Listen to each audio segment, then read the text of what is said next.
Hi, my name is Harry and I'm with Celebrity Barbecue. I'm the pitmaster of our 3-year-old team, which has taken America by storm. By day, I am a mild-mannered IT manager working in a water utility in downtown LA. But on weekends, I become alive and I really go out and enjoy myself cooking barbecue. My team, Celebrity Barbecue, is one of the top teams in America. In 2010, we finished third place in America among almost 5,000 teams. We won the Canadian Grand Championships, we won the California Team of the Year, as well as the Arizona Team of the Year. What you see me doing today is I'm going to try to answer some of the questions on an interview sheet. At the same time, I'm going to multitask and continue to prepare all these special rubs and sauces and marinades that I'm going to be using for a contest coming up in Arizona on Saturday. So what's my first question? How and when did your love of barbecue begin? My love for barbecue actually began when I first came to America in the early 80s. I ended up in school in Texas Tech, and one of the most wonderful things I've ever eaten in my life was Texas barbecue brisket. And it was a kind of a love affair that simmered for 20 years. And I didn't really realize that I could really cook barbecue well until about 5 years ago, when I began to cook barbecue for an African American fundraiser at work. And I found out I was really good at it, and I started competing in 2008, and we ended up winning the Best New Team in California in 2008, and the rest, as they say, is history. Okay. Describe your involvement in barbecue competitions. How many, how long, any titles and trophies? We have had a tremendous run as a 3-year-old barbecue team. We began our rookie year in 2008, and we cooked our first contest after a little dare at work that involved the bucket list, after the movie The Bucket List by Morgan Freeman and Jack Nicholson. And we have actually won quite a few awards. We've won about 15 Grand Championships. We won 10 Grand Championships last year, including winning the Canadian Grand Championship and winning almost a Grand Championship in Arizona, in Los Angeles, and in California. We ended up third best team in the nation out of 5,000 professional teams. Philosophy on barbecue or food in general. What makes you unique in your niche? What makes me unique in my niche is that I don't have a pedigree. Everything you see me do here is the result of hard work. I didn't have a grandfather who knew how to cook barbecue, who taught my father, who taught me. I am a mild-mannered IT manager by day, living a kind of a Dilbert-esque existence in a fabric-covered cubicle. But what I love to do is I love to experiment with flavors and really understand how flavors and meat and dishes come together. And what I'm doing now is I'm actually making my secret rubs and sauces for the contest. And you notice I have numbers on them because all my competitors are actually spying on me, trying to figure out what am I doing that's so special. But I have quite a few different combinations of flavors here, which I'm going to apply on my meat. And we're going to try to win the championship in Arizona this weekend.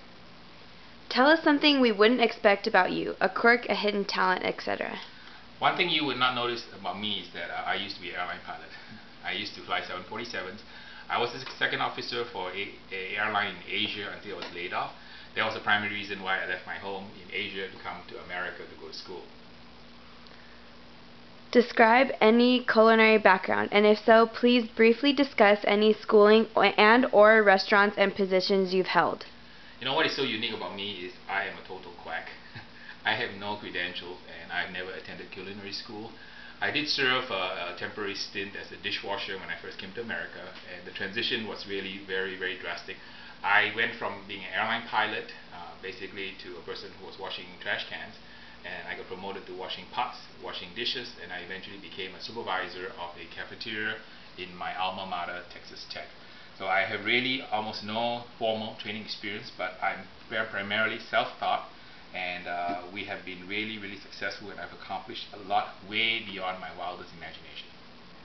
What separates you from other barbecue masters, and why should the Food Network choose you? The Food Network should choose me because we bring a special perspective to barbecue.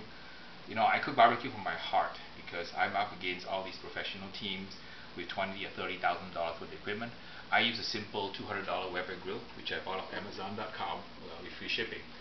And we drive around the country cooking against these great teams using a minivan, the same minivan that you use to take your kids to soccer practice. And we go out there, and with $200 worth of smokers and some simple equipment, we actually go out and kick butt. And we have beaten many, many world-class teams in doing so. What are your thoughts on the mystery basket and the time pressure of the show? I love mystery and I love time pressure. when we cook an actual contest, the pressure is tremendous. We have only 30 minutes to turn in each entry, and it's basically controlled chaos and controlled choreographed chaos. And we have done really well because we can put everything together very quickly within 10 minutes when we need to do so in a contest.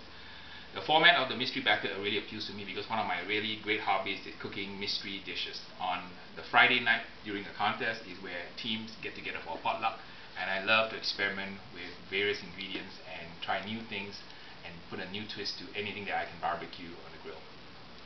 Why could you be the next Chopped champion? I can be the next Chopped champion because I have what it takes. I've proven myself in the heat of competition. We've been competing for 3 years. Last year I competed in 30 contests around the country, going as far as Kansas City and Arkansas, even flying out to Canada to cook. So we cooked in a tent in the middle of the field with no electricity and water.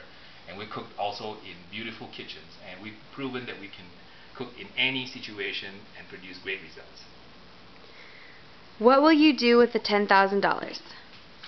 You know, I have a regular day job and I don't really need the $10,000. But what I'm really passionate about is a couple of charities that my team, Slap Your Daddy, supports.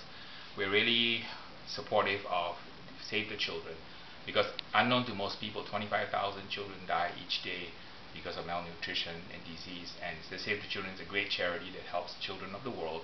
The other charity that we're very passionate about is called Operation Homefront, which takes care of the military, the troops, the families and veterans. And this is kind of like my little way of giving back to all the people who have sacrificed so much for our country.